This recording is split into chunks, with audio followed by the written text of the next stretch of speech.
بسم الله الرحمن الرحيم أو كصيب من السماء فيه ظلمات ورعد وبرق يجعلون أصابعهم في آذانهم من الصواعق حذر الموت والله محيط بالكافرين. Or like a rainstorm from the sky, wherein is darkness, thunder, and lightning. They thrust their fingers in their ears to keep out the stunning thunderclap for fear of death. But Allah ever encompasses the disbelievers.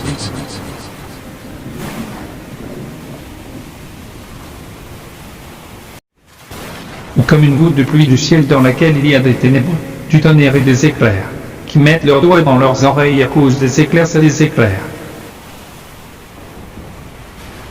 O como gota de lluvia del cielo en el que hay tinieblas, truenos y relámpagos, que se tapan los oídos con los rayos y los rayos.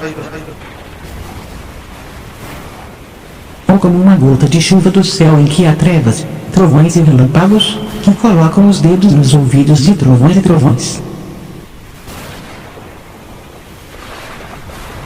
O come una goccia di pioggia dal cielo in cui ci sono tenebre, tuoni e fulmini, che si mettono le dita nelle orecchie da fulmini e fulmini.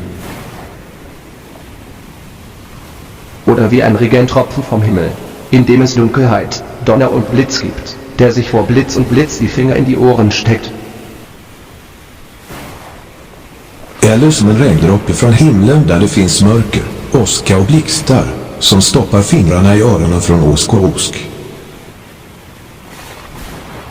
بسم الله الرحمن الرحيم أو كصيب من السماء فيه ظلمات ورعد وبرق يجعلون أصابعهم في آذانهم من الصواعق حذر الموت والله محيط بالكافرين.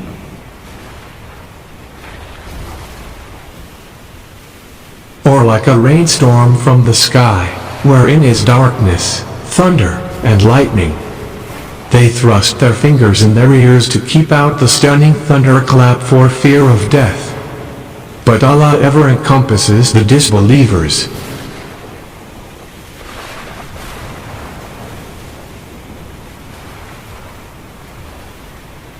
Ou comme une goutte de pluie du ciel dans laquelle il y a des ténèbres, du tonnerre et des éclairs, qui mettent leurs doigts dans leurs oreilles à cause des éclairs et des éclairs.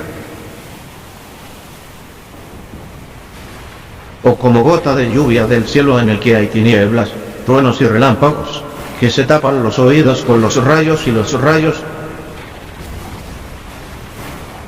Ou como uma gota de chuva do céu em que há trevas, trovões e relâmpagos, que colocam os dedos nos ouvidos de trovões e trovões. O come una goccia di pioggia dal cielo in cui ci sono tenebre, tuoni e fulmini, che si mettono le dita nelle orecchie da fulmini e fulmini. Oder wie ein Regentropfen vom Himmel, in dem es Dunkelheit, Donner und Blitz gibt, der sich vor Blitz und Blitz die Finger in die Ohren steckt. Eller som en regndroppe från himlen där det finns mörker, åska och blixtar, som stoppar fingrarna i öronen från åsk och osk. بسم الله الرحمن الرحيم أو كصيب من السماء فيه ظلمات ورعد وبرق يجعلون أصابعهم في آذانهم من الصواعق حذر الموت والله محيط بالكافرين.